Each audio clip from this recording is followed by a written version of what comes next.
my name is Laurie Smith, and welcome to my video series that I'm doing for April Child Abuse Awareness Month down in the States.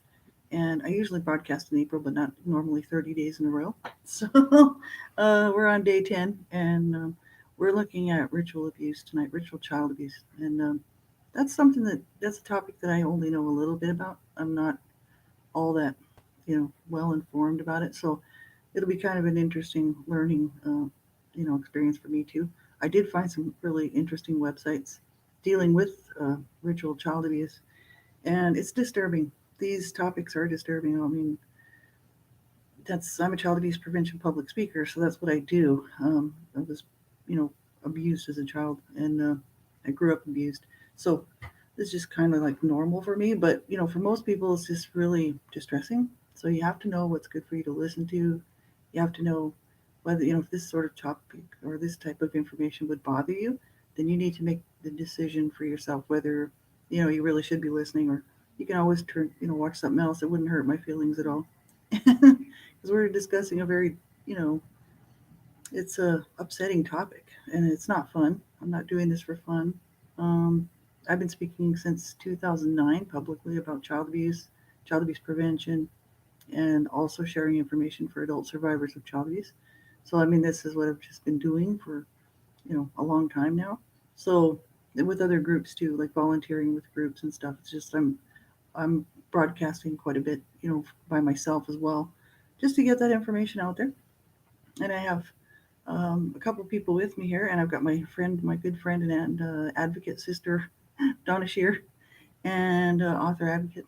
Um, she's been really a huge support for me, and as well, we've done a lot of volunteering together, and to work with not for profits to stop and prevent child abuse. That's what we're doing. So I'm happy you're here. Thanks for coming, Boo. And I have another person here in the chat room as well. Thanks for being here. I appreciate it. This is a really distressing topic, ritual abuse, something that I only know a little bit about, and I think just from what I've heard, um, it's not all that much, but there is quite a bit of information out there about this topic. And so I have listed. I've actually included in the show page three links. That's what we're looking at tonight, is those links to those web pages. And I was just looking through them briefly, and it looks like there are sort of good descriptions out there about what this really is, what this entails. And I actually know somebody personally who was abused as a child in a ritual abuse situation. So it does happen. There's a lot of people that think that this sort of thing is made up, or there's no way this could happen. There's no, people just don't believe it. And oh, I've got B Young here as well, and there's a few people joining me tonight. That's awesome. And I've got Hutho Na, and hello everybody. Yeah, this show is really distressing. Uh, Talking about child abuse and the issues surrounding it, or it's not a fun topic. But I'm doing this for April National Child Abuse Awareness Month. So 30 days I'm devoting to child abuse prevention. I've done thousands of shows, talking about this stuff, and so is Donna Shear. And we did a lot of radio stuff together, and also video as well. So we've done a lot of work to try to, promote awareness about child abuse, because as long as we're talking about it and keeping this from getting shoved under the carpet, then something will be done, right? But as soon as people just don't care anymore, the children are being abused, um, you know, society stops talking about it. Society stops caring that children are dying at the hands of their abusers, whoever these people are. They get a hold of a child and kill them, or murder them outright, or the child dies from the abuse, right? So as long as people are talking about it, it doesn't get shoved back under the carpet. And that's why I'm doing this. I wrote books, and I just wanted to create public awareness. Like, we need more and more done to save children's lives. So this is a serious show. It's a serious topic. Not much fun, guaranteed. But we're going to cover the topics anyway. And this is day 10. I still have 20 more to go. I'm going to be covering all kinds of stuff. Um, And so, I appreciate everybody who's taking the time to listen and, actually care about children and care about what's going on in the world. And, it's just good to get the information. And if you have children, protect your children. Make sure that they're not being abused, right? That's the main important thing. Um, we'll start tonight. This is ritual child abuse. It's something that, like I said, people just think this sort of thing doesn't happen. But I actually did an interview. I had an interview on my show here. It was on not on YouTube. It was on Blog Talk Radio, and it was years ago when I was doing Blog Talk Radio. I think it was 2015.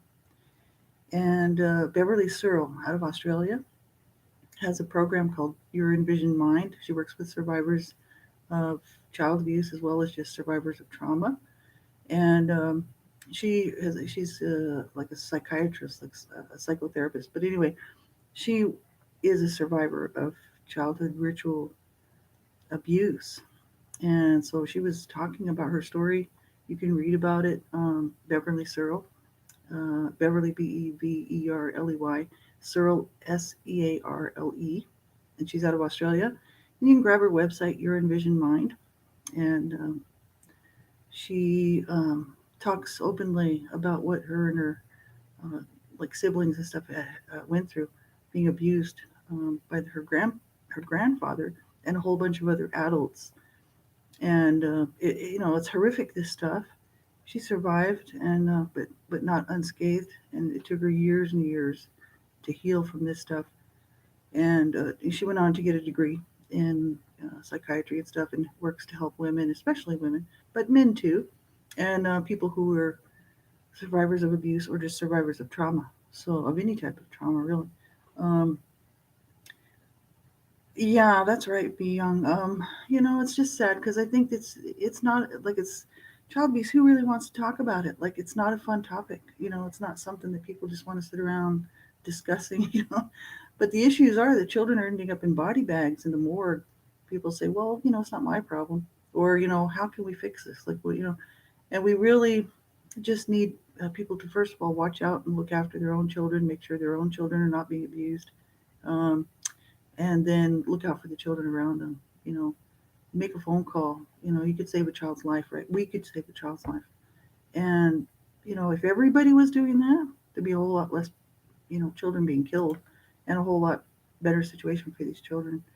And there's no good answer. Like we're gonna cover it all. Institutional abuse. I mean, we're gonna just cover the whole thing. Well, as much as I can um, in the next 20 days. So this is what we're looking at. First article I want to look at is this BRISSC. This is out of Australia, brisk.org.au, resources, ritual abuse. So that's the link, one of the links on the show page. And they say, what is ritual abuse? The term ritual abuse was first used in the early 1980s to describe a particular form of abuse, predominantly of children, involving organized ritual as a central feature. And it said the term first appeared in North American literature and was used in Australia from 1984 onwards. So since this time, the term ritual abuse has been defined in various ways by various people, including survivors, academics, and workers from professional fields that come in contact with survivors and perpetrators, etc. Ritual abuse has existed for longer than the last 20 years. Well, yeah, of course. I mean, their article that they're just saying that, but I'm sure it's been around for a long, long time. Survivors talk of their childhood experiences of ritual abuse occurring in the 1950s and 60s. Ritual abuse practices within families are often transgenerational, meaning they're practiced by various generations of family members over many years, and evidenced by, derived from court cases, personal accounts, indicate ritual abuse existed as far back as the 16th century, probably further back. It's just that people weren't really keeping track of that stuff way back then. The extent to which it is practiced in Australia is hard to determine due to a number of factors, including the highly secretive nature of ritual abuse practices and a culture of disbelief which further hides it and which influences and impedes political, social institutions' responses towards it. Well, that's just it. See, people negate it and say, "Oh, that's not real. That sort of stuff just doesn't happen." And then, you know, it just nobody thinks about it. Nobody cares about it, and it is secretive. These people are doing this stuff secretly, mostly because it's child abuse. They'll get busted, and they don't want to get, they don't want to get busted and charged with child abuse, child sexual abuse.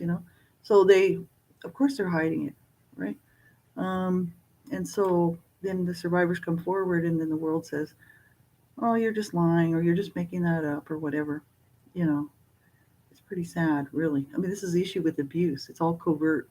It's all very. It's done behind closed doors. It's done behind closed.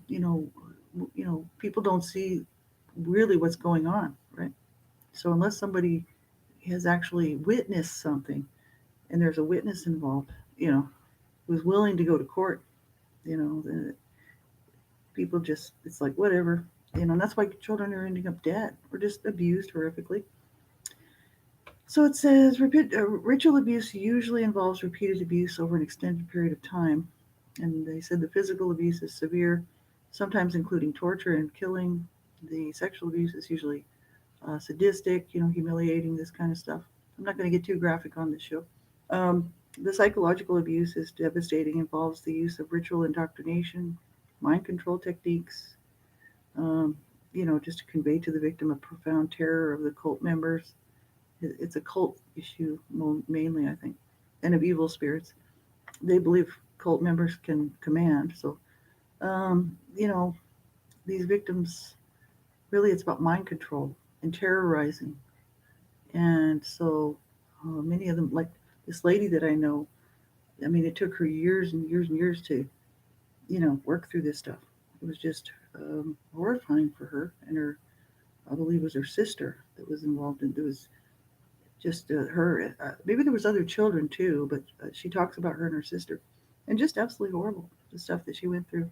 And this is going on. It's not.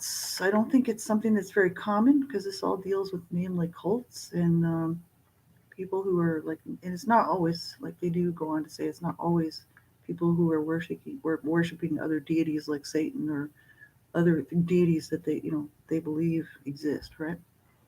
So um, it's not common, I don't think, but it does go on, and it's just another form of abuse. It's just absolutely not okay, and I wish we could bust them all. Survivors of ritual abuse may give varying descriptions of their experiences. However, a number of factors generally feature across accounts, including um, abuse includes physical, sexual, and psychological abuse. The abuse constitutes a range of criminal acts. It can be systematic, can be ceremonial, and often occurs within a group setting, usually more than one perpetrator at a time, but not always. And like all abuse, ritual abuse is about power and control, but it's designed to more expressly meet the needs of the group. So it's with a specific purpose of indoctrination into the group's belief system or ideology. So this is just horrible. Like, I mean, and children, you know, you know, putting yourself in that child's shoes, you know, especially if you go back and you actually check out Beverly Searle's story of what they were made to endure. People actually have a hard time believing that that's actually real. They're like, oh, nobody would do that to a child. You better think again. You know what I mean? People do all kinds of horrible, disgusting, degrading things to children all the time. And I hope we get to bust I hope every single one of them is busted eventually. I really do. And I hope there's a judgment and an eternal sentence to the very pits of hell for these people. That's just me. You know what I mean? I'm like, they should not. Most of them do get away with it on the earth, and it's like, they shouldn't, but they do. So I'm thinking there's got to be a nice eternal damnation for them. Yes, I'm so thankful. I believe that's going to happen. But anyway, because children have rights, and that's the whole issue. I mean, children have rights. They have the right to life, and they have the right to an abuse-free life. And these people are taking that away from them. That's what my parents did. I mean, I'm a survivor of abuse and also a survivor of sexual abuse by my brother, incest, which I will be doing a show on here in the next week or so. Um, that my rights were taken away from me. I mean, they didn't kill me. They did try a couple of times, but I'm still here. But the thing is these little children, whose lives are being taken um, because due to the abuse, or just flat out murder, their lives are being taken. That they have the right to life. Who has the right to take another? Like nobody has the right to take their life, but they do anyway.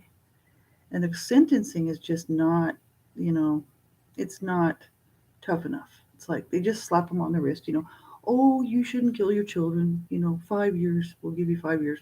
But you only have to do two because you get three for, time served already or whatever. And they just go back out and do their thing. And yet here's these children or a child whose life has been taken from them, you know, dead and gone. I mean, how unfair is that? That's just so, that's why, that's why I keep talking because I'm like, we need to keep talking. It's not okay that people do these things to children. And, you know, they are busting more and more. But for every, for every pedophile ring they take down, there's a thousand more coming up.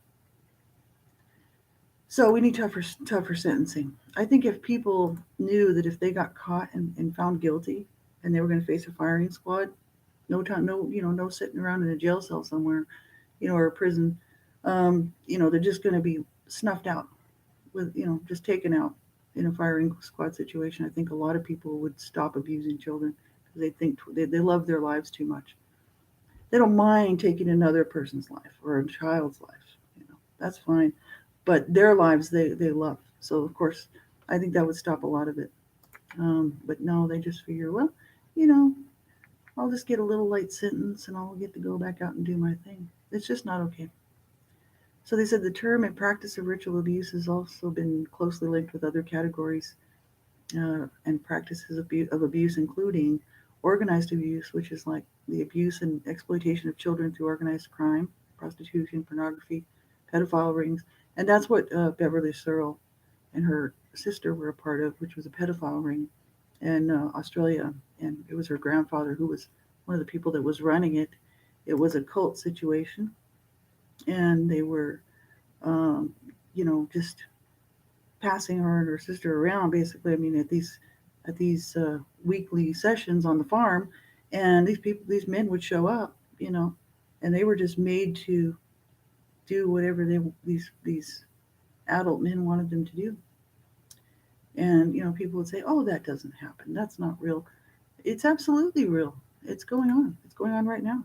And it's just sad, sad, sad that people are so sick and twisted that they could do something like this and think that it's okay. It's that that they have the right to do these things. They don't. They don't have the right, but they do it anyway. And so it's really discouraging. This is why who perpetrates ritual abuse. Initial discussion of ritual abuse in the late 80s, early 90s predominantly implicated satanic cults in the perpetration of ritual abuse against children. However, not every group or cult dedicated to satanic worship practices ritual abuse. So, it's not a for sure thing that a satanic group would do that, but some of them, I guess, do. Moreover, ritual abuse. Well, my brother who sexually abused me, was he was a warlock and a Satanist, Satan worshiper. So my friend thinks that he might have raped me for um, had something to do with gaining his power, uh, his evil black magic power. So she thinks it was ritualistic. I don't know. You know what I mean? He was doing heroin and a lot of drugs, and he was really messed up. But he was like 13 years old and he was a 21-year-old man. You know what I mean? So pretty sad. It could very well have been that situation. I just don't know. He killed himself at the age of 33. So we'll never know the truth anyway. He probably wouldn't have owned up to it anyway. So they said religion is not always a defining factor of groups who practice ritual abuse. White supremacy groups such as Nazi cults and the Ku Klux Klan have been associated with such practices. And groups involved in organized crime, pedophilia have also been identified as sites of ritual abuse. Ritual abuse, which is not part of a developed belief system, but which is primarily about the sexual exploitation of children, has also been called pseudo ritual abuse. So that's something I didn't know. So yeah, it's pretty sad and twisted, but it's going on. Yeah, impact on survivors, impacts of ritual abuse on survivors. Of course, it's going to be profound. They said it can have profound effects upon the lives of a child and adult survivors. The range of psychological symptoms and emotional effects survivors may experience include trauma-related symptoms such as flashbacks, dissociation, amnesia, triggered flight, and fight reactions to circumstances which in some way remind the survivor of abuse experiences. So it's kind of similar to somebody who survived really any kind of abuse where it was the trauma it's just too much for the child or for the adult and PTSD situations. A lot of people suffer from that complex. They actually mentioned complex PTSD and also DID. We're going to do a show on all this later on towards the end of the month, talking about DID. And my friend, that Beverly Searle was talking about, she works with people who are DID and multiple personality MPD, multiple personality disorders, and stuff like that. Self harm and eating issues is a problem for survivors. Suicidal thoughts and attempts, confusing concepts of good and evil, preoccupation with death, memories of ritualistic practices such as black masses and sacrifices to Satan, and those which involves gang rape, murder, abuse of animals, being buried alive. This is the kind of stuff that she went through, and she said it was just absolutely, of course, a nightmare. And you can imagine a child, growing up and being used in some sort of black mass or, you know, sacrifices to some sort of, deity. Um, it's just a horrible, horrible thing. And you know, my heart breaks for these children that are involved in this, or even adults. You know what I mean? It's just not okay. People just deciding they can go ahead and do this, that they have the power to be able to do this, and take advantage and use people for their own ideology, right? It's just not okay. They said memories and stuff of all this can be a problem. Of course, memories of any type of abuse can be a problem for any survivor, and so all of this stuff would definitely be a problem for them. I think even more so than just normal kind of regular like abuse that I went through, suffering at the hands of my parents, which was mainly just that they were angry and they loved to take it out on their children. Um, so when it's black masses and stuff like that, we're talking scary, scary, scary stuff. Um, there are, for anybody who's interested in finding out more about this, or maybe you think, for sure that you were and you are a survivor of ritual abuse. There's all kinds of groups out there that support survivors. For instance, like these guys. Um, and I know a survivor who has a Facebook group, and it's really just for survivors of ritual abuse. So there is help out there for people. You know what I mean? If you have these memories and you think, wow, I think I was, you know what I mean? Maybe you were really young or something, um, or you just know for sure. You know what I mean? There is help out there for people, but you never should have had to go through that. No, no, no child should ever be abused. You know. Um, Yeah, there's a question here. Do you know of any resources for people who are dating someone who is a survivor of SRA? Well, that's what I mean. There is actually quite a lot of support out there nowadays for people who have survived, you know, that sort of thing. And it's because there's more and more people talking about this stuff. It's starting to kind of get out there. You know what I mean? I'd have to look to find it, to be honest with you, because I can't remember the name of the guy's group, but he does post a lot of information on Facebook and Twitter and all the social networking sites.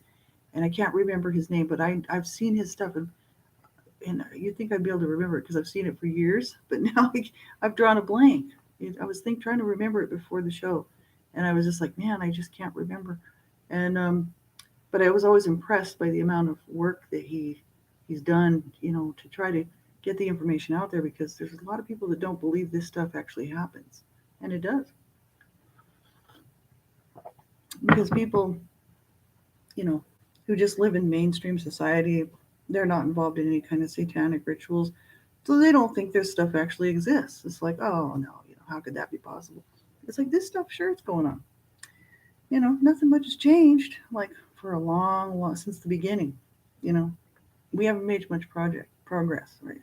I mean, people are still basically doing the same things we've always been doing, hurting each other, killing each other. You know, it's all about murder, plunder, you know, assault, rape. It's just the norm, right? I mean, we're all just doing what we've all been doing for a long, long time. And there's victims, and there's people perpetrating all this stuff. And it's not okay. And that's why laws. I mean, we have laws in place now that didn't used to exist.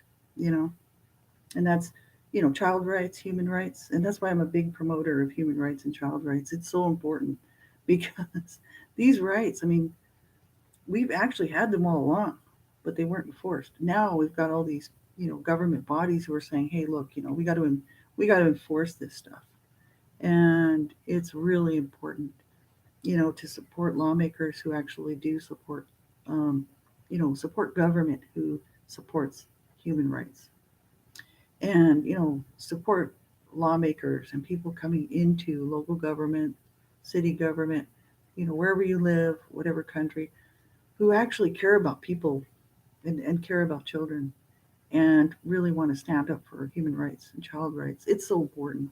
There's a whole lot of people that are trying to tear this down because they want to be able to just kill, maim, rape whoever they want to be able to, assault, and it's not okay.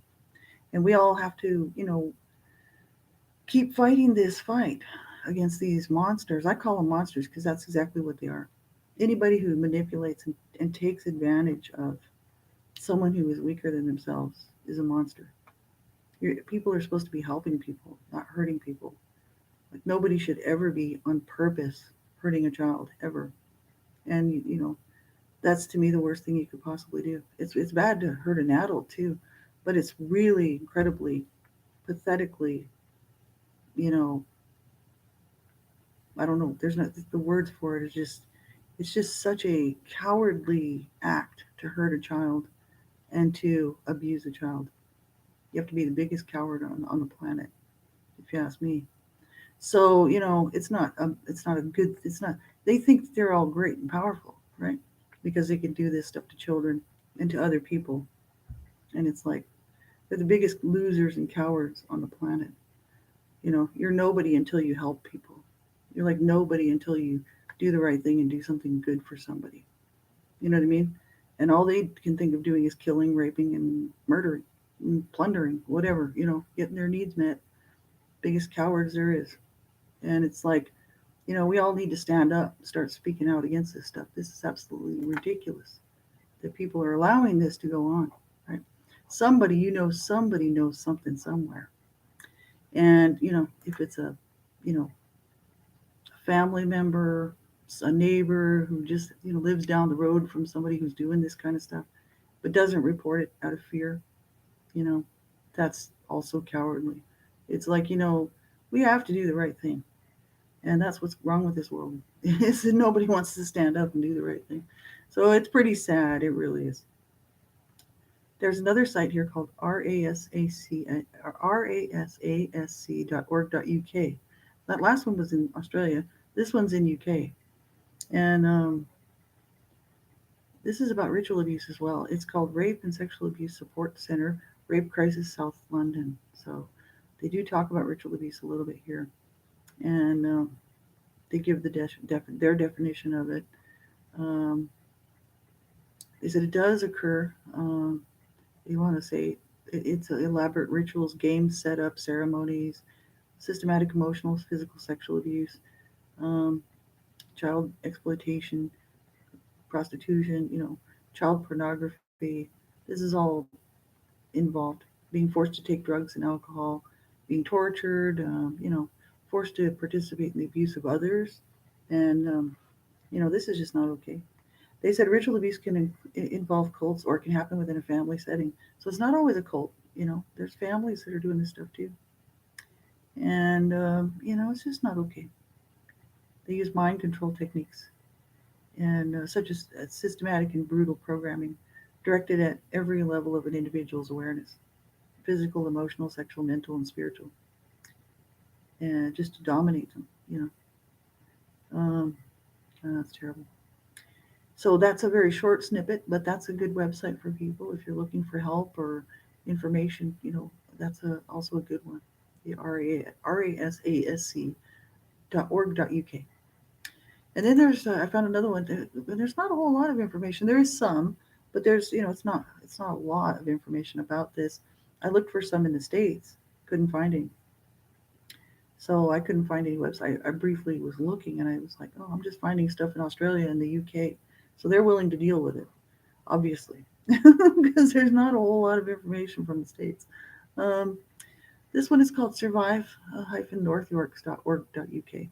So, supporting survivors of ritual abuse. They said if you think you may have been a victim of ritual abuse, then some of the following information may be triggering to you. They go on to talk about sort of the same thing we were talking about. And but I thought what was interesting about this website was that they say, why do so few people believe ritual abuse survivors? Abuse groups, abusive groups keep their secrets well and terrorize their victims into silence. So when survivors of ritual abuse do disclose, their stories can sound fanciful, horrific, and extreme. So it's easier for listeners to dismiss survivor stories as barely credible. Society does not want to believe that norms and laws can be so blatantly and extremely violated, and often turns its back in denial that such activities could actually occur. Hence, that all abuse causes trauma, but ritual abuse can cause trauma that is especially severe and deep rooted.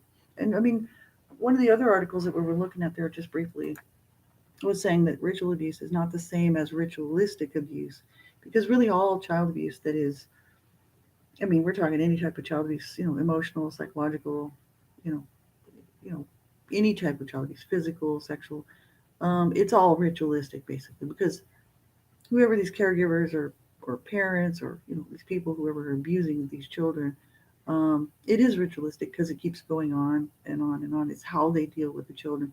It's how you know they manage to control the situation, because abuse is mainly about control. It's not all about control, but a lot of it is.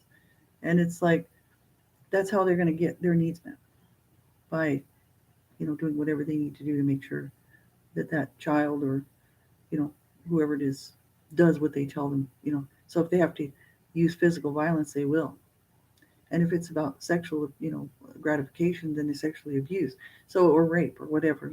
So this is the thing. It's all, a lot of it is about control, and they want the upper hand, and they don't care how they get it. And what they have to do to the victim to make them do what they want them to do. So all abuse is really kind of ritualistic. But that's why they said people confuse ritualistic with ritual abuse. And ritual abuse is definitely something to do with a ritual. There's generally a ceremony. There's like some sort of, like they said, black mass, a Satanist kind of cult thing where people are dressed up, wearing weird clothing, saying weird things, doing weird things. And this Beverly Searle, hers was definitely a satanic cult. Her grandfather, and she said that it was always, it was a farm, a working farm, and there was always animals involved, and the children were made to have sex with the animals. They were made to allow to the animals would sexually, you know, these children. This is going on, and this is not okay. And if you want more information on Beverly Searle, I mean, she's out there. She's been in the public eye for a long time, and you know she works to help survivors of abuse. So I just really appreciate that lady. I love her dearly, and her program is wonderful. Like, I used her program, and it's called Your Envisioned Mind, and it did help me out a lot. And a lot of people benefit from her program. So, but you can listen to her interview if you want to. It's here on my channel. I probably have it underneath of guests on my show, because I had a lot of guests on my shows, and I think she's there. I'm sure it is. It's Beverly Searle. So from 2015, I think. So you can catch that if you want to. It's worth listening to. I actually go back and listen to it every now and then just to catch what she was saying, because she's a very, very brilliant lady, very, very smart. It's like, she's like a psychiatrist, psychologist, right? She's very smart, and she knows her stuff. And she was talking to me about my abuse. She was helping me get through some stuff that I needed to deal with, and She was very, very helpful. So if you want to check her program out, um, or just to see what she's done and who she is, she's definitely worth checking out. So it's just horrific what people, children have had to endure, what they've had to go through, over the years, just so many children. And it's just not okay. I mean, absolutely horrible. So, you know, they said sometimes survivors have a fascination with or a phobia of particular objects, events, times of the year, places. They may or may not be conscious memory connected with childhood events, but these objects or events trigger strong and disturbing feelings and thoughts. So, or periods of zoning out, forgetfulness, or lack of awareness of passing of time. That's known as dissociation, and that's the DID, dissociative um, disorder. I forget what that's called, DID. But it's anyway, it's sort of it's kind of the multiple personality type thing. And they said this happens because an abused child learns how to cope with extreme and repeated stress by leaving their body in order to survive psychologically. This becomes a pattern for coping in later life. And they said sometimes a person who suffered ritual abuse may find themselves experiencing intense fear, dread, audiovisual sensations out of the blue, as if it's happening in the present. It's known as a flashback. And flashbacks are fragmented memories rising up into consciousness. So just absolutely horrible. But these groups, I mean, if you know somebody who's, possibly a survivor of ritual abuse, um, these all of these websites here had information about helping victims or survivors of shouldn't really say victims, it's really survivors of this type of abuse, right? And so those are great websites.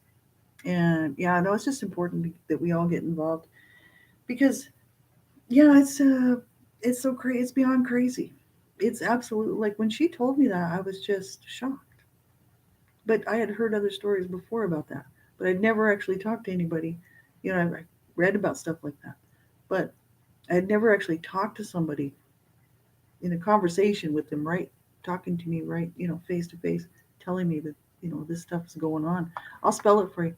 I'll actually put it in the chat. It's Beverly Searle. Um, Beverly Searle.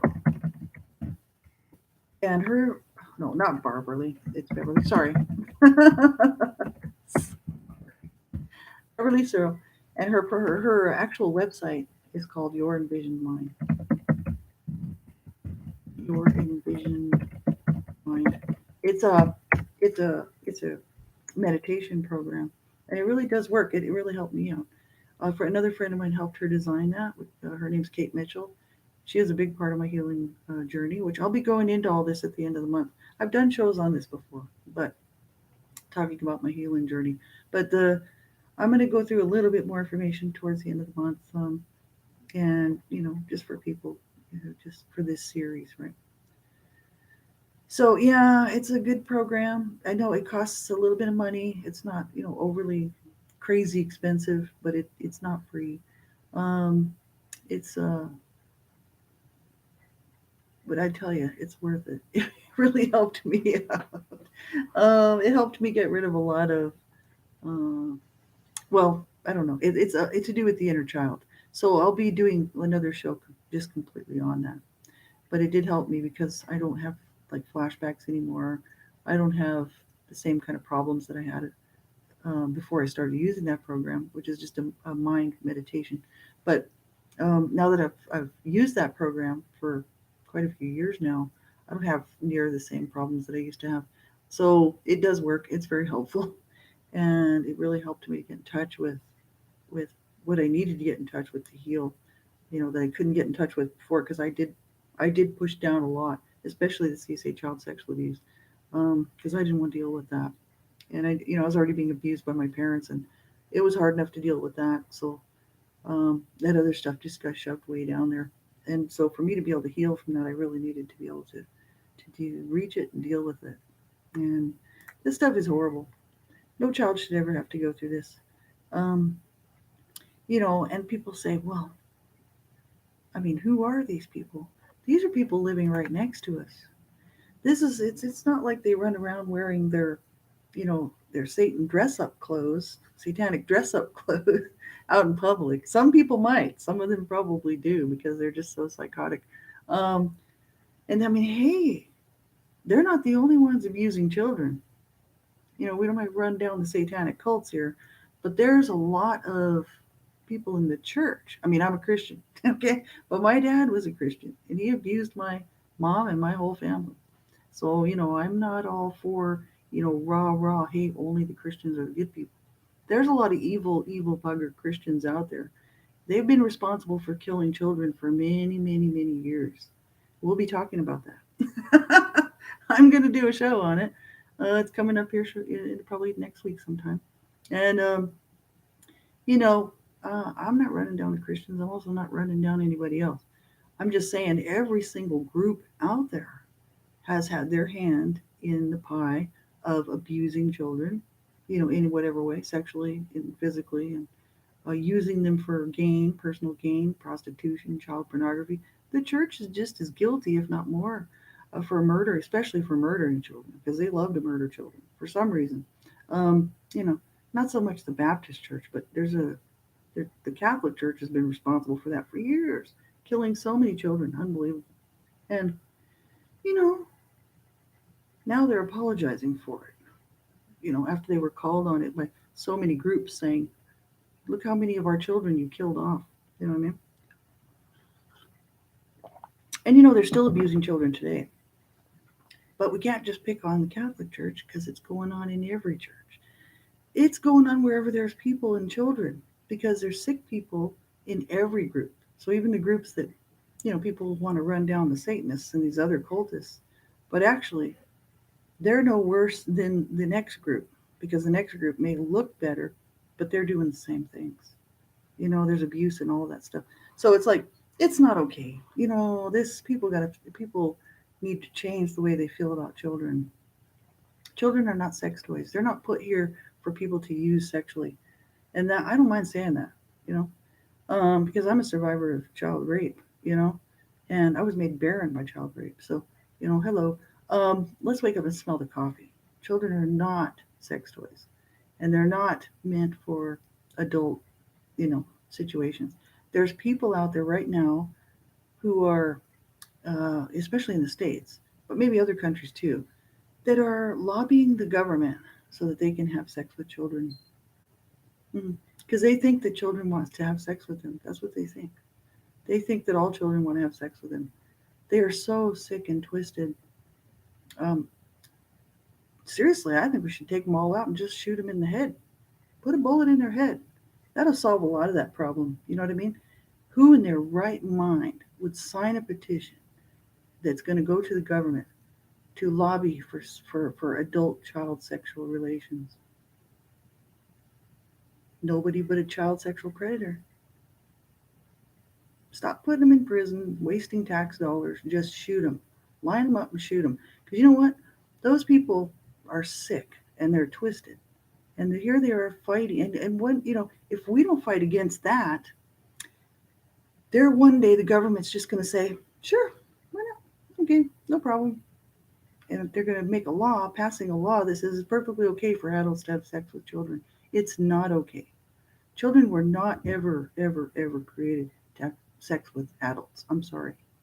And these sick buggers, I'm telling you, I know there's a nice roasty place in the very bottom of the pits of hell for those people.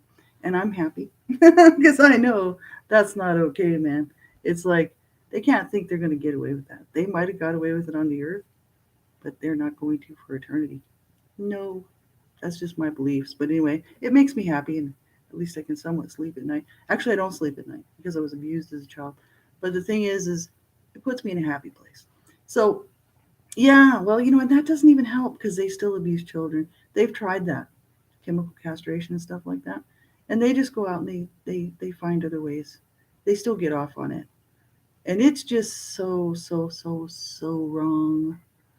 When are we gonna wake up and smell the coffee, man? There are so many people out there, and they're our neighbors. That's the problem. They don't walk around with a sign on their, wearing a sign on the top of their head. Hey, I'm a person who sexually abuses children who wants to. They're living right next to us. And what makes them think that they should be allowed to do that sort of thing? Um, it's not okay. And we need to speak out against this as much as we possibly can, because the perception of people, the way that people think today is changing, and it's changing for the worse. It's not getting any better. That's for sure. They are coming up with better programs to try to help families who are struggling with, their children, to stop some physical abuse like that.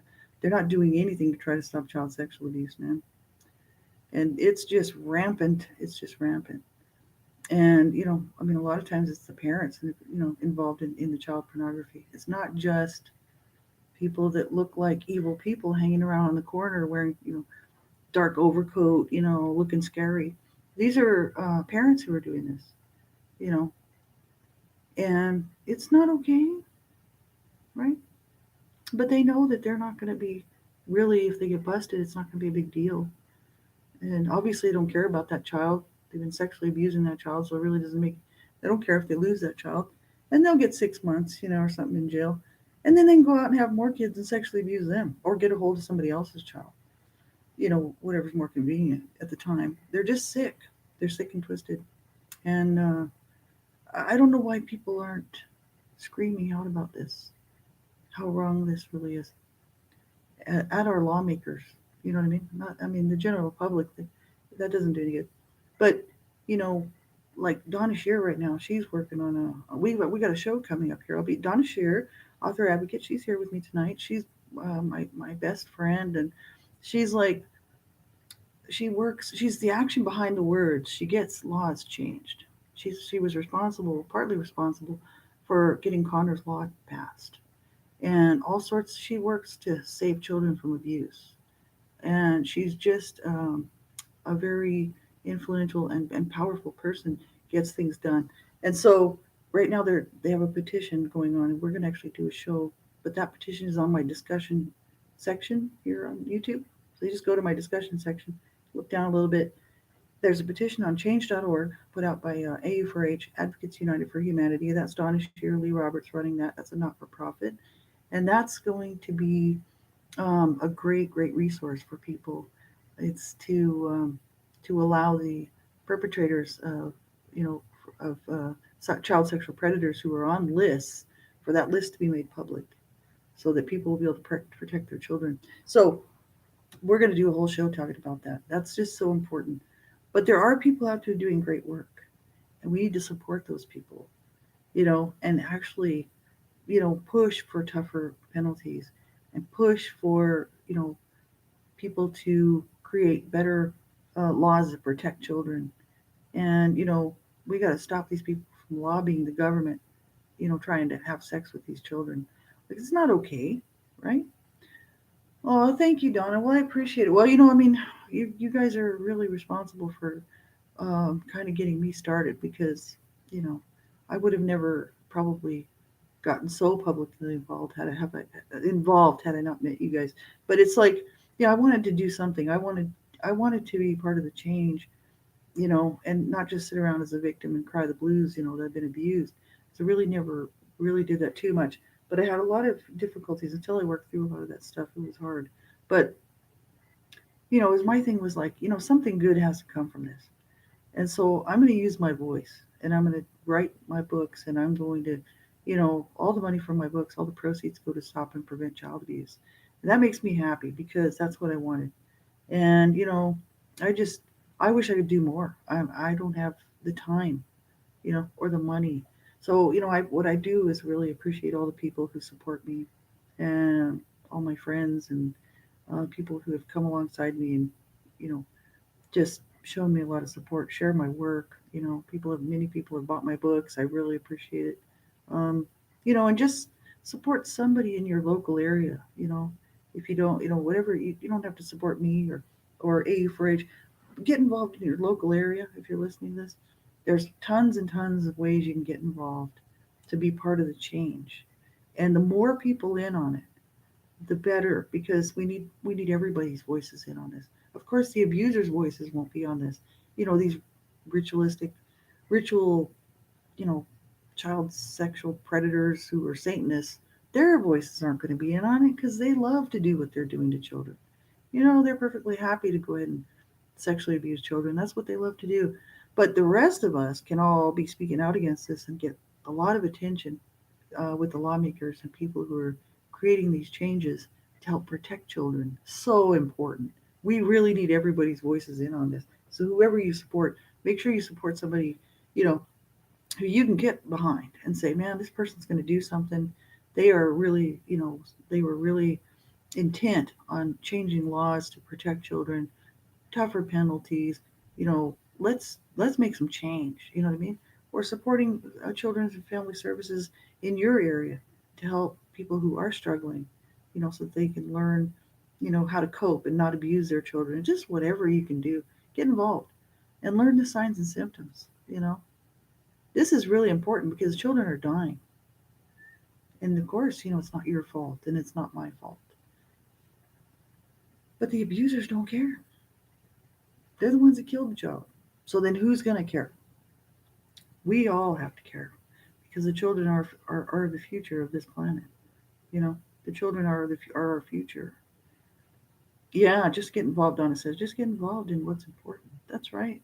You know, use your voice, share information, and, just, vote people in who are going to do some good work for child protection, child safety, and who actually care about child rights. That's so important. Um, and, yeah, Donna says they don't care, but we have to. That's exactly right. And, it's just so important. So, you know, that's all I have to say tonight. Get involved. Don't sit back. We need everybody's voice in on this. And I know it's hard to talk about child abuse because nobody really likes it. But too bad, Like I've only got so much time. I'm like, hey, I've only got so many years left on this planet, if that. So I need to make as much noise as possible, you know, because this is not okay what's happening to children. So that's why I'm doing 30 days here in April for the National Child Abuse Awareness Month. And Donna Shirley Roberts are going to be joining me on the show here uh, Easter Monday. So the Monday right after Easter. So we've got a show. I hope that you will join us. I hope you'll be here. I hope you'll share the information. It's so important, and I'm excited about that show. And you know, looking forward to it. I haven't been able to do anything with these guys for a few months, and so I'm really looking forward to it. It'll be wonderful. And yeah, I hope you all have a wonderful night. I'm going to cut the show off here tonight. I'll set the show up for tomorrow in the morning, for tomorrow night. I'll be back tomorrow night, 8 p.m. Mountain Standard Time with the topic. I think I'm talking about bullying tomorrow night. Just regular, standard, regular bullying, which is really abuse in its own right, and it's abusive behavior. So we're going to talk about bullying, all to do with children, and the effects of bullying, everything. So that's the show for tomorrow night. And I wish you a wonderful night. Take care, everybody. And thank you, Donna, for being here. I'd Be Young, and I had who else was here? I had